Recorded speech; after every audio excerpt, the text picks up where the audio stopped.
Hello everyone and welcome to our lecture series on strength of materials. This is our 8th lecture on our first unit, that is moment of inertia. In the last lecture also we have learned about the numerical of moment of inertia. We have gone through the numerical on T section, and in this particular numerical also we are going to the numerical of moment of inertia. Okay, so continuing our 14th question, it is given that calculate Ixx of inverted T section as shown in figure. Okay, all the quantities, all the data, etc. is all given in the figure. We have to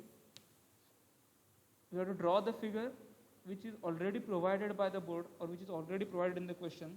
This figure is already provided in the question, and from that we have to extrapolate the data and we have to write the given quantities done. Okay, so here we can see a T section is there, but it is of inverted nature. Okay, so it is an ulta T.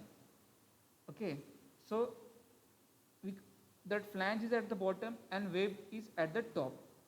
If you draw an imaginary line like this, we will get two rectangles. The bottommost rectangle we will consider it as the first rectangle, and the rectangle above that we will consider that as the second rectangle. So I'll write here 1 and 2 over here. To understand, this is our first rectangle and this is our second rectangle.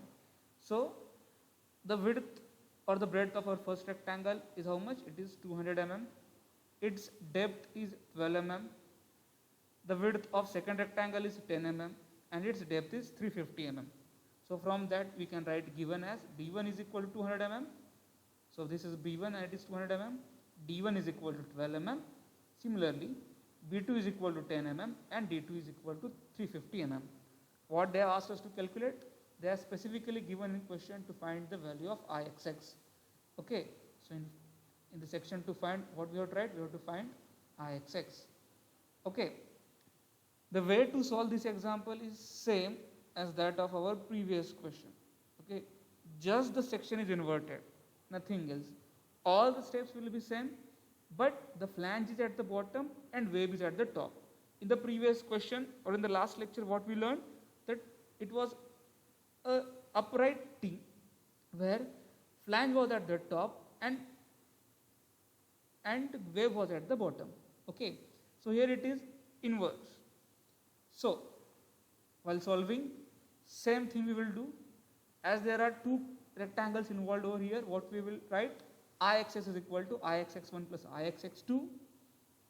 Again, when we have to find Ixx in such kind of numericals where two sections or two planes are combined, then we have to find y bar, and the value of y bar for when two sections are involved, it is given as a1 y1 plus a2 y2 upon a1 plus a2. Remember here we are taking plus sign because one section is added to another section. Okay, from that we will have a1 as first section is rectangle, we will have area of this section as breadth into depth. So a1 is equal to b1 into d1. Taking the values from the given quantity, we will have a1 is equal to 2400 mm square. Same way a2, which is the area of the second rectangle, and that is equal to b2 into d2. So b2 is given as 10 mm and d2 is given as 350 mm. So from that we will have a2 is equal to 3500 mm square. Okay, so we have done with a1 and a2. Now after that we have to find y1. So what is y1? Y1 is the distance of the horizontal central axis of the first plane from the bottommost edge or the bottommost part. So the first plane is rectangle. Okay, so the horizontal central axis of rectangle lies at its center, lies at half the distance of its height. So taking half the height, we will have y1 is equal to d1 by 2. So as a d1 is 12, so we will have y1 is equal to 6 mm. Now for second part or for the second rectangle, as you can see over here, the second rectangle begins from this line, and this line is at a distance of 12 mm from our bottommost portion. So while finding the moment of inertia of our second section, what we have to do, we have to first add this 12 and then we have to take the half of the height. So it is 12 plus d2 by 2. So from that we will have y2 is equal to 12 plus 350 by 2. That will give us y2 as 187 mm. So we have now y1 and y2. Okay, so now a1, a2, y1 and y2, we'll put all those quantities in y1, and hence we will have y bar. Hence we will have y bar is equal to 2400 into 6 plus 3500 into 187 divided by 2400 plus 3500. This is area, this is y1, this is area of second section, this is y2. So this is a1 and a2. So putting all those things in the formula, we will have y bar is equal to 133.3728 mm. So our y bar will be somewhere over here. Okay, this will be our x-axis. So our y bar will be equal to 113.3728. So the distance from this line to this line will be equal to 133.3728. From distance from this line to this, our second horizontal central axis will be equal to 187 mm, and the distance from bottommost part to our first horizontal central axis is 6 mm. So x bar or y bar or the horizontal central axis will lie between somewhere between the first horizontal central axis and the second horizontal central axis. Okay, now moving forward, now we are done with y bar. We have to find Ixx. The same formula we have to use what we used in the last question.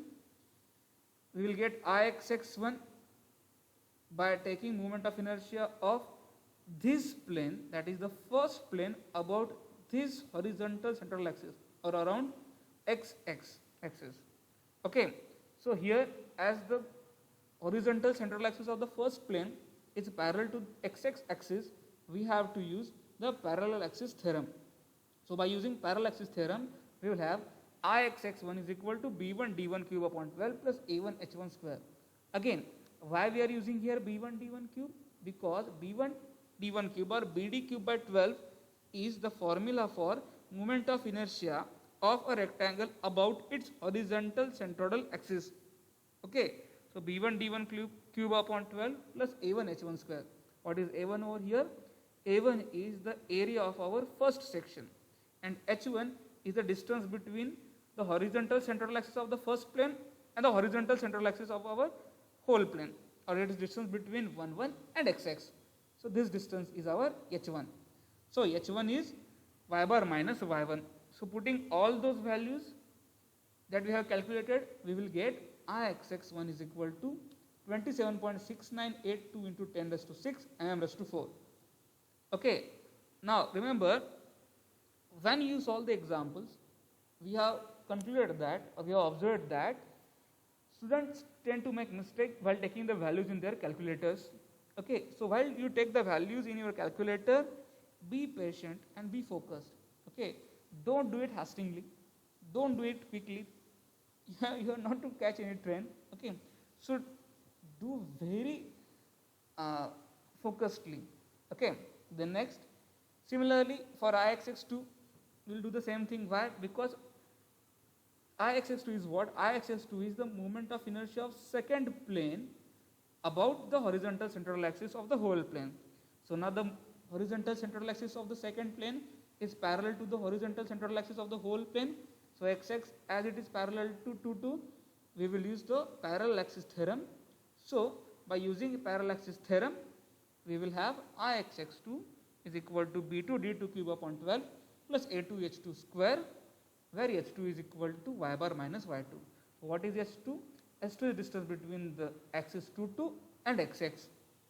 Okay, so by putting those values of b2, d2, all those things over here, we will have Ixx equal to 54.7025 into 10 raised to 6 mm raised to 4.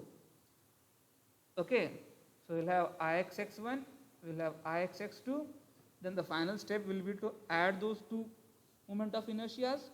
So by adding these two moment of inertias, we will have Ixx is equal to Ixx1 plus Ixx2, and that is equal to 27.6982 into 10 raised to 6 plus 54.7028 into 10 raised to 6. So from that we will have Ixx as 82.4007, or if you write 82.40 into 10 raised to 6, then to it is okay. Okay, so likewise we will have the value of Ixx. Okay, remember here inverted T section is given. Inverted T section is just the inverse of the T section. Here too there are two rectangles. We have to add the moment of inertia of the two rectangles, not directly but by taking or by considering parallel axis theorem. So parallel axis theorem plays a very important role when we consider such type of questions. Okay, so you might have observed that from last few lectures, or specifically from the last 4 to 5 lectures, we are using parallel axis theorem. Okay, so the use of parallel axis theorem is quite often in this moment of inertia topic, and most of the questions in your board question paper you will observe that they have been on parallel axis theorem. Okay, so do the parallel axis theorem properly. Okay, then again if you have any doubt, repeat, if you have any doubt regarding this particular question or any lectures that we have conducted up till now, any lectures, be it from the Bodke sir or be it from BJ Zugre sir, any lectures, post your difficulties on our Telegram channel. The link for the Telegram channel is provided in the description box. Please go through it and post your difficulties or your concern, any questions, or if you want to suggest anything, you can post in that Telegram channel. Okay, so that's all for today. Thank you.